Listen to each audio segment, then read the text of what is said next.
नमस्कार, exam happy by Jharkhand channel में आपका स्वागत है। तो दोस्तों जुड़ चुका हूं मैं यहां पर आपके लिए जेटेट परीक्षा 2025-26 की तैयारी को लेकर के। तो आप सभी जेटेट का परीक्षा देने के लिए तैयार होंगे।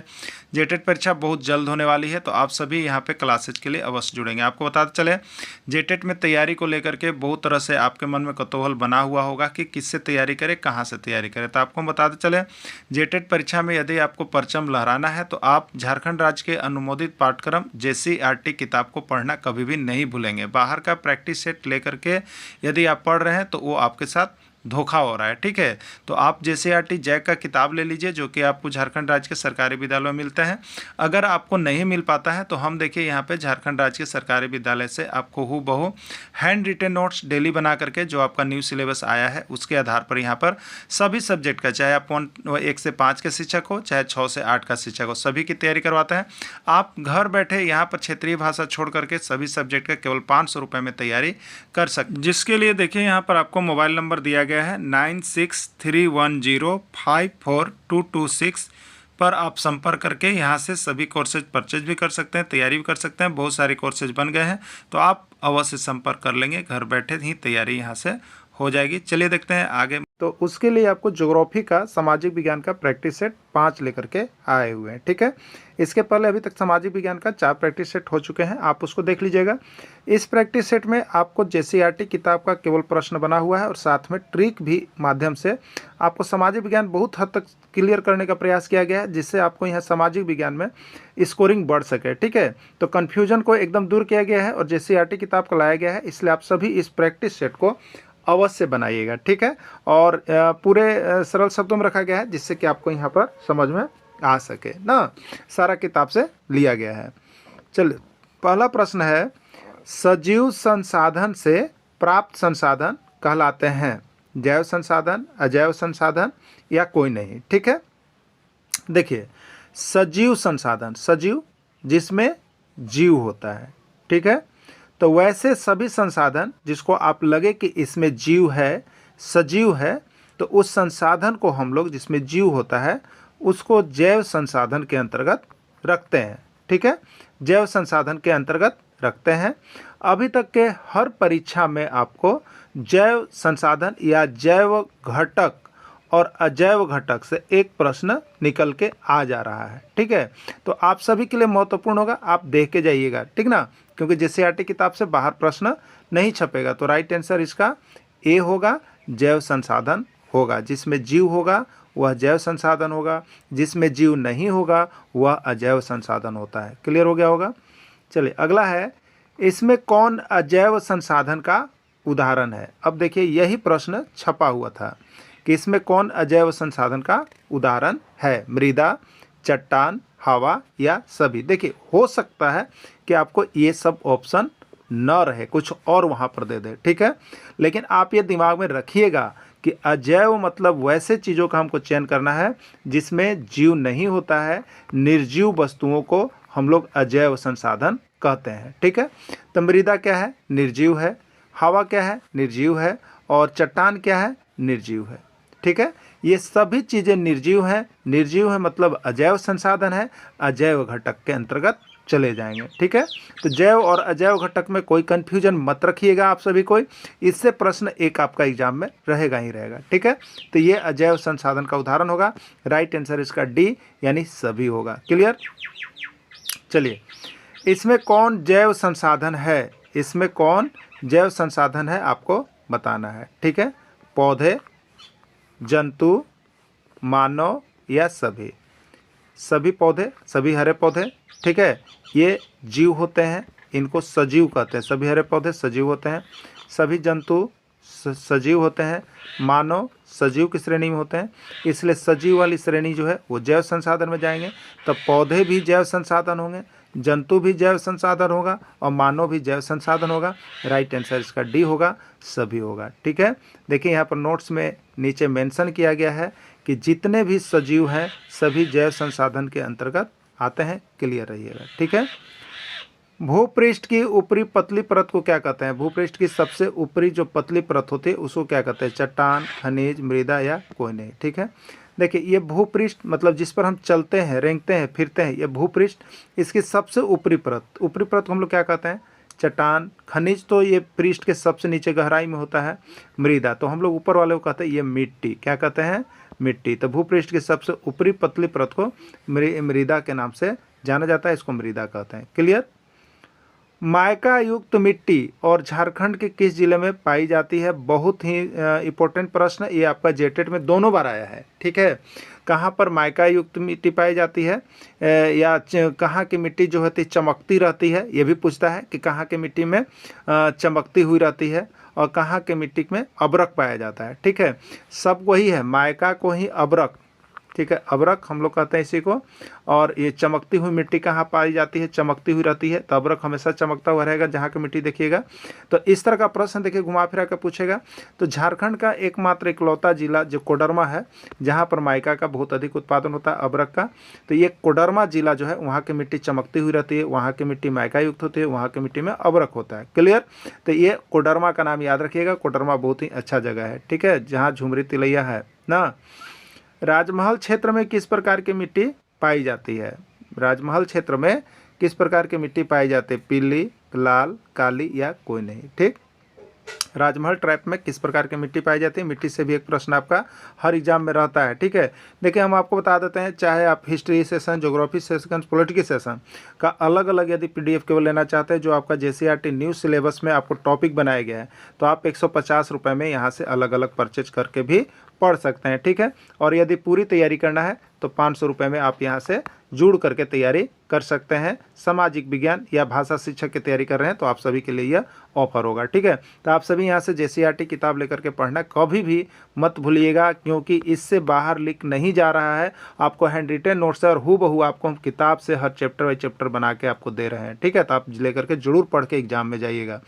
राजमहल क्षेत्र में किस प्रकार की मिट्टी पाई जाती है? देखिए ये मिट्टी सेशन को हमने अलग से आपको ट्रिक के रूप में करवाया है। अब यदि आप सभी कमेंट करें कि आपको मिट्टी का ट्रिक चाहिए तो हम फिर से दे देंगे, लेकिन आपको एक बार क्लास करवाया हुआ है।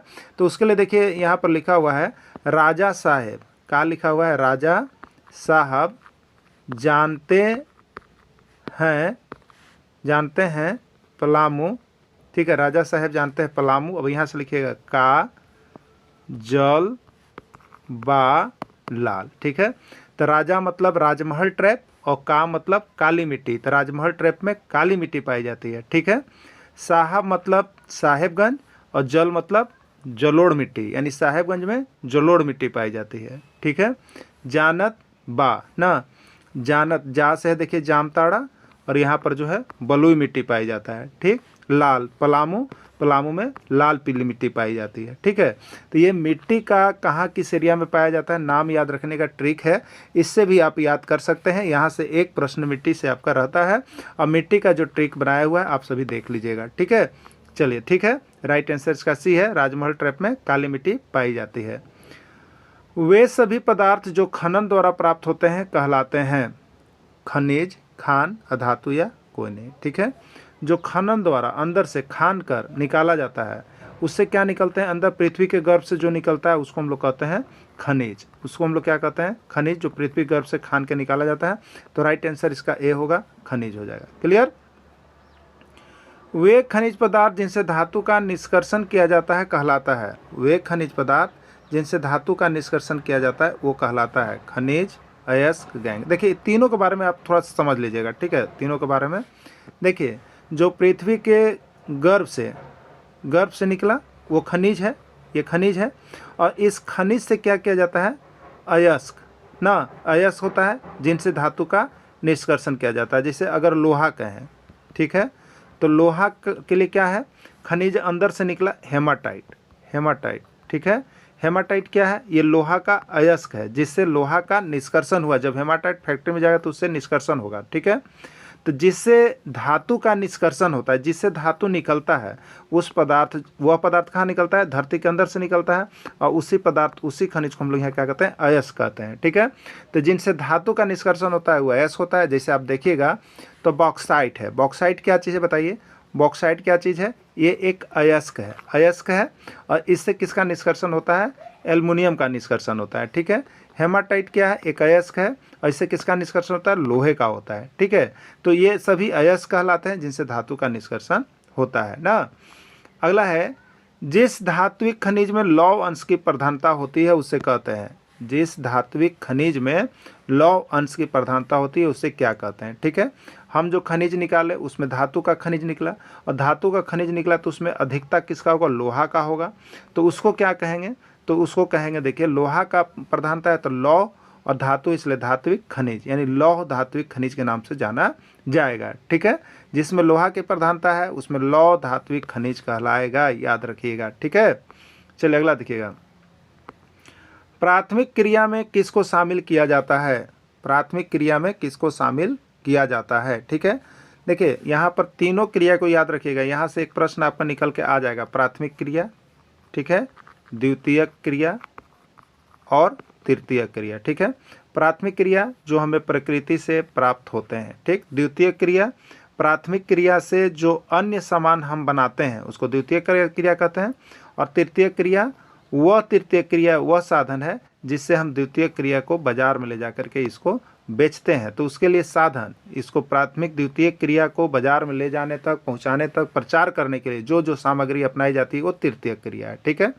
तो प्राथमिक क्रिया में जिससे क्या हो जाएगा, तो मान लीजिए कृषि से जो भी चीज़ हमको प्राप्त हुआ, मान लीजिए गेहूँ प्राप्त हुआ, चना प्राप्त हुआ, ठीक है, अरहर प्राप्त हुआ, सरसों प्राप्त हुआ, अब ये सब क्या है, प्राथमिक क्रिया है, कृषि जो प्राप्त हो। लेकिन अब रहर से आप रहर का दाल बना के बेच दिए तो ये द्वितीय क्रिया हो गया।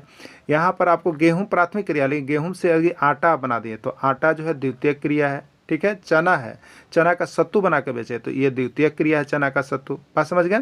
और ये सत्तू को बाजार तक पहुँचाने के लिए जो साधन है वो तृतीय क्रिया है, जैसे ट्रैक्टर आ गया, यूट्यूब से प्रचार आप करके अपना सत्तू को बेच दिए, विज्ञापन दे करके बेच दिए, तो ये सभी तृतीय क्रिया में शामिल हो जाता है, ठीक है। यानी कृषि है, खनन है, मछली पालन है, ये सभी जो है प्राथमिक क्रिया के अंतर्गत चले जाएंगे, सभी प्राथमिक क्रिया में शामिल होंगे, ठीक है। देखिए यहाँ पे हमने नोट्स भी बना दिए आप सभी के लिए। प्राथमिक क्रिया के अंतर्गत वे सारी क्रियाएं शामिल की जाती है जिनका संबंध प्राकृतिक संसाधन के उत्पादन व निष्कर्षण से रहता है, ठीक है। अगला द्वितीय क्रिया में शामिल होता है, देखिए द्वितीय क्रिया में शामिल होता है क्या क्या, बॉक्साइट से एल्युमिनियम, गेहूं से रोटी, लकड़ी से चौकी, या सभी, ठीक। तो देखिए बॉक्साइट हमें क्या है, ये प्राथमिक क्रिया है क्योंकि पृथ्वी प्राकृतिक से हमको मिला है, बॉक्साइट हमने नहीं बनाया, ये प्रकृति से मिला है तो प्राथमिक क्रिया है। लेकिन प्राथमिक क्रिया का उपयोग करके हम कुछ बना देते हैं तो द्वितीय क्रिया में जाता है, तो ये बॉक्साइट से अब एल्युमिनियम बन रहा है, तो इसलिए एल्युमिनियम बनना ये द्वितीय क्रिया है। गेहूं हमें प्रकृति से मिला था लेकिन गेहूं से आटा बनवाया, आटा से रोटी बना के बेच दिए तो रोटी ये क्या है, द्वितीय क्रिया में है। लकड़ी ये प्राकृतिक क्रिया है, लकड़ी से यदि काट के हम चौकी बना के बेच रहे हैं तो ये द्वितीय क्रिया है, ठीक है। यानी राइट आंसर इसका डी, यानी सभी हो जाएगा, ठीक है। देखिए प्राथमिक क्रिया से प्राप्त वस्तु द्वारा जो नई वस्तु निर्मित की जाती है द्वितीय क्रिया कहलाती है, ठीक है। चलिए इसमें कौन नवीकरणीय संसाधन का उदाहरण है, इसमें कौन नवीकरणीय संसाधन का उदाहरण, वायु, जल, मिट्टी या सभी, ठीक है।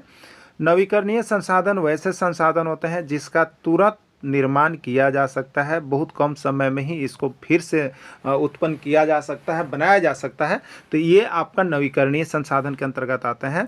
तो ये वायु जो है नवीकरणीय संसाधन है, इसके बिना जीवन असंभव है, रुक जाए तो नहीं होगा, ठीक है। मिट्टी का भी निर्माण बहुत जल्द होता है, ये भी नवीकरणीय संसाधन है, और जल भी नवीकरणीय संसाधन है, ठीक है। तो जिसका तुरंत निर्माण हो सकता है, प्रकृति से मिला हुआ चीज़ है जो हर समय निर्माण होते रहता है, वो नवीकरणीय संसाधन के अंतर्गत आता है, ठीक है।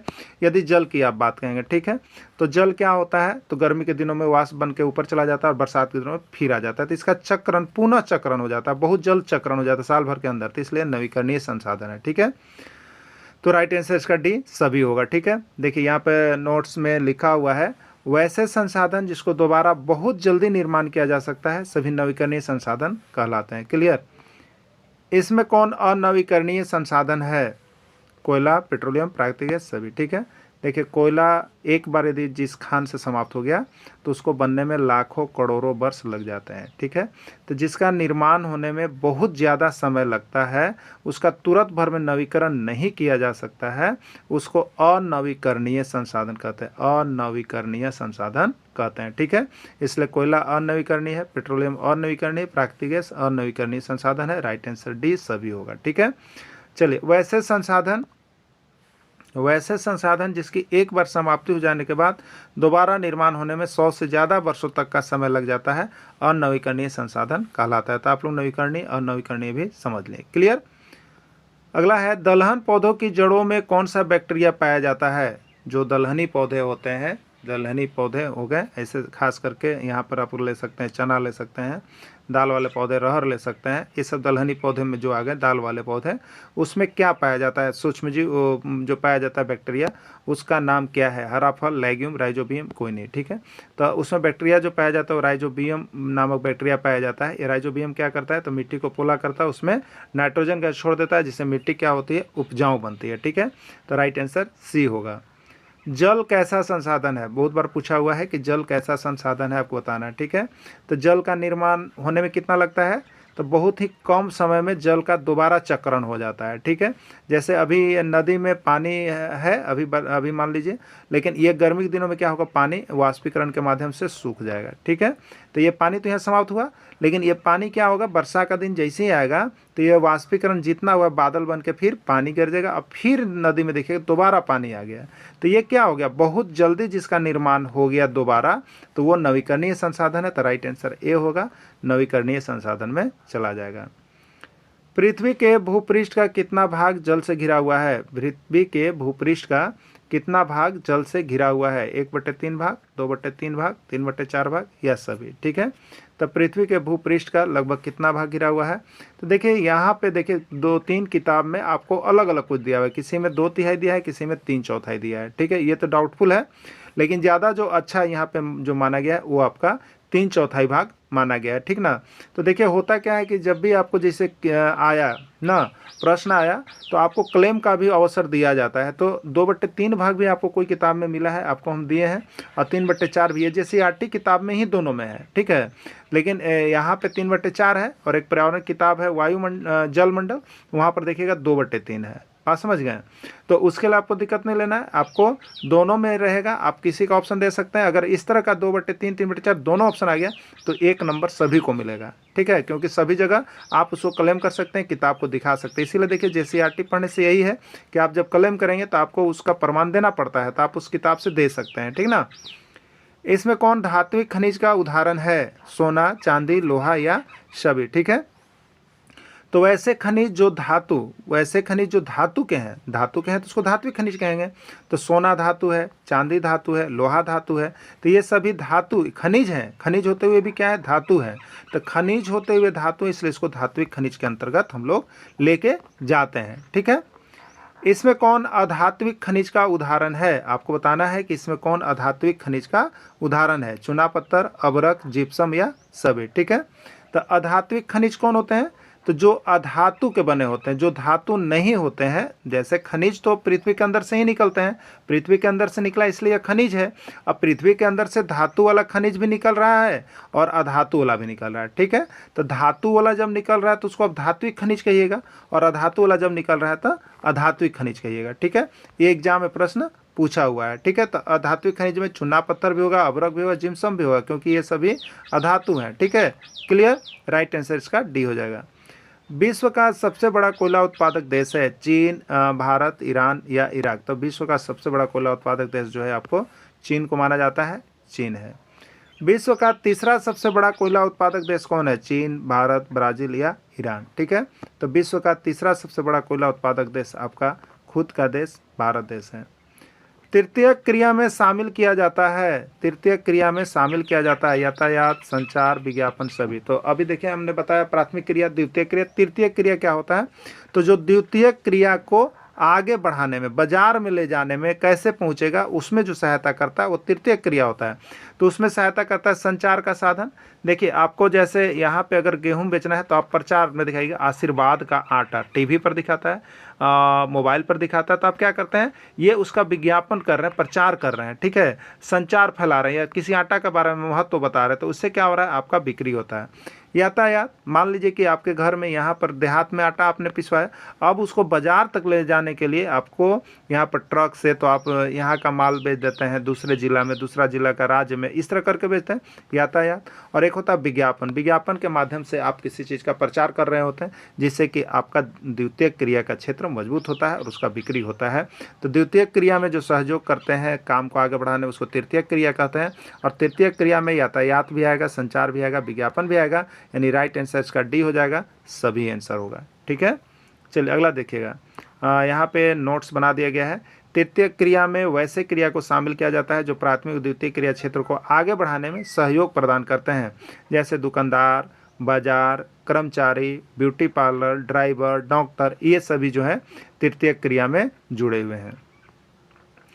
झारखंड में कितना प्रतिशत भूमि कृषि योग्य है? 37.30, 32%, 29% या 35%। झारखंड में कितना प्रतिशत भूमि कृषि योग्य है? ठीक है, तो एक देखिए किताब के JCRT किताब के जो हवालात है उसके आधार पर 37.30% भूमि जो है कृषि योग्य है। किताब में यही चीज़ दिया हुआ है आपको। ठीक है, सिटी ऑफ गोल्ड यानी इगोली के नाम से किसको जाना जाता है? यूरोप, अफ्रीका, दक्षिण अफ्रीका, कोई नहीं। ठीक है, सिटी ऑफ गोल्ड जिसको इगोली कहते हैं वो दक्षिण अफ्रीका को जाना जाता है। ठीक है, देखिए यहाँ पे नोट्स लिख दिए हैं। दक्षिण अफ्रीका का जोहान्सबर्ग इगोली अर्थात सिटी ऑफ गोल्ड के नाम से गोल्ड से जाना जाता है। देन दक्षिण अफ्रीका का जो जोहान्सबर्ग है वो गोल्ड के नाम से मशहूर है, वहाँ पर गोल्ड सबसे ज़्यादा होता है। ठीक है, दक्षिण अफ्रीका का किम्बरेले खान किसके उत्पादन के लिए प्रसिद्ध है? दक्षिण अफ्रीका का किम्बरेले खान किस लिए प्रसिद्ध है? सोना के लिए, चांदी के लिए, हीरा के लिए या मोती के लिए? दक्षिण अफ्रीका में सिटी ऑफ गोल्ड जो इगोली के नाम से जाना जाता है, और एक कहाँ है जोहान्सबर्ग में, वो किसके लिए प्रसिद्ध है? तो आपको सोना के लिए। लेकिन दक्षिण अफ्रीका का किम्बरेले खान, याद रखिएगा, किम्बरेले खान किस लिए प्रसिद्ध है? तो यह आपका हीरा के लिए प्रसिद्ध है। किसके लिए? हीरा के लिए प्रसिद्ध है। विश्व का सबसे बड़ा बॉक्साइट उत्पादक देश है? एशिया, ऑस्ट्रेलिया, यूरोप या कोई नहीं। विश्व का सबसे बड़ा बॉक्साइट उत्पादक देश जो है आपका वो ऑस्ट्रेलिया है। ठीक है, झारखंड में कोयला उत्पादक क्षेत्र है? झारखंड में कोयला उत्पाद झरिया, धनबाद, गिरिडीह या सभी। ठीक है, तो सबसे पुराना तो आपका झरिया हो गया। ठीक है, झरिया, उसके बाद धनबाद, उसके बाद गिरिडीह, उसके बाद सभी। ठीक है, यानी कोयला उत्पादन करने वाला क्षेत्र झारखंड में कौन कौन है? तो आपको झरिया भी है, धनबाद भी है, गिरिडीह भी है, यानी राइट आंसर इसका डी हो जाएगा, सभी हो जाएगा। ये सभी कोयला उत्पादक क्षेत्र हैं। झारखंड में किस प्रकार का कोयला पाया जाता है? एंथ्रासाइट, बिटुमिनस, पीट या कोई नहीं। ठीक है, सबसे ऊंची और उच्च कोटि का कोयला एंथ्रासाइट होता है और दूसरा बिटुमिनस। तो झारखंड में जो है कि थोड़ा सा लो स्तर का कोयला पाया जाता है, यानी बिटुमिनस टाइप का कोयला पाया जाता है, तो बिटुमिनस इसका राइट आंसर होगा। झारखंड में पहली बार कोयला का उत्खनन किस वर्ष हुआ? पहली बार कोयला का उत्खनन किस वर्ष हुआ? 1802 ईस्वी, 1806 ईस्वी, 1894 ईस्वी या कोई नहीं। ठीक है, तो झारखंड में पहली बार कोयला का उत्खनन जो है आपका 1894 ईस्वी में हुआ था। ठीक है, 1894 ईस्वी में झरिया, धनबाद में प्रारंभ हुआ था, याद रखिएगा। झारखंड राज्य का कितना प्रतिशत भूभाग पर वन है? झारखंड राज्य का कितना प्रतिशत भूभाग पर वन है? 29.6, 25, 23 या 27। ठीक है, तो झारखंड राज्य का लगभग 29.6% भूभाग पर आपको वन पाया जाता है। एग्रीकल्चर का संबंध किससे है? आपको बताना है एग्रीकल्चर का संबंध किससे? कृषि कार्य, मत्स्य पालन, रेशम उत्पादन, फूलों की खेती। ठीक है, ये पार्ट्स आपका बनाया गया है। जितना भी कल्चर, ये आपको पर्यावरण की किताब में दिया हुआ ज्योग्राफी के culture, agriculture, viticulture, sericulture, floriculture, सब कल्चर का बताया हुआ है, उसको आप देख लीजिएगा। यहाँ एक कल्चर से प्रश्न निकल के आपको आता है। ठीक है, तो एग्रीकल्चर का संबंध किससे होगा? तो एग्रीकल्चर का संबंध जो है आपको कृषि कार्य से जुड़ा हुआ है, एग्रीकल्चर का संबंध। क्लियर? विटीकल्चर का संबंध किससे है? कृषि कार्य, मत्स्य उत्पादन, अंगूरों का उत्पादन या फूलों की खेती। ठीक है, विटीकल्चर का संबंध किससे है? ठीक, विटीकल्चर का संबंध जो है आपको अंगूर के उत्पादन से जुड़ा हुआ है, विटीकल्चर। हाँ, पीसी कल्चर का संबंध किससे है? मत्स्य पालन, अंगूर उत्पादन, फूलों की खेती। देखिए ये प्रश्न जो है आपको 1000 से ज़्यादा बार आ गया पीसी कल्चर, ठीक है, 1000 ज़्यादा बार आपका झारखंड टेट का भी आया हुआ प्रश्न है। तो पीसी कल्चर का संबंध किससे जुड़ा हुआ है? तो पीसी कल्चर जो है आपको मत्स्य पालन से जुड़ा हुआ है। पीसी कल्चर जो है फिशर से जुड़ा हुआ है ना, तो ये मत्स्य पालन से जुड़ा हुआ है, याद रख लीजिएगा। प्रधानमंत्री कौशल विकास योजना का शुभारंभ कब किया गया है? 2014 ईस्वी, 2015 ईस्वी, 2016 ईस्वी या 2018 ईस्वी, ठीक है। तो प्रधानमंत्री कौशल विकास योजना का जो शुभारंभ है वो 2016 ईस्वी में किया गया है। इसमें कौन मानव निर्मित संसाधन है? इसमें कौन मानव निर्मित संसाधन है, ठीक है।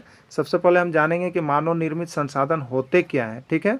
तो मानव के द्वारा जो चीज़ निर्मित किया गया है संसाधन, ठीक है, वो मानव निर्मित संसाधन, यानी वैसे संसाधन जिसका निर्माण मानव ने खुद किया है वो मानव निर्मित संसाधन कहलाएंगे। अब देखिए कैंसर उपचार की दवा बताइए, भगवान थोड़े कैंसर उपचार की दवा दे करके भेजे हैं या प्रकृति से थोड़े मिलता है, यह मानव के द्वारा बनाया गया है, तो यह मानव निर्मित संसाधन है।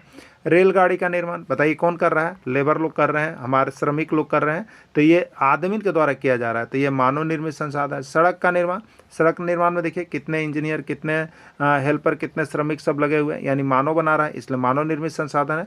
राइट आंसर डी, यानी सभी हो जाएगा। यानी मानव जो संसाधन का निर्माण करता है वह मानव निर्मित संसाधन कहलाता है, ठीक है।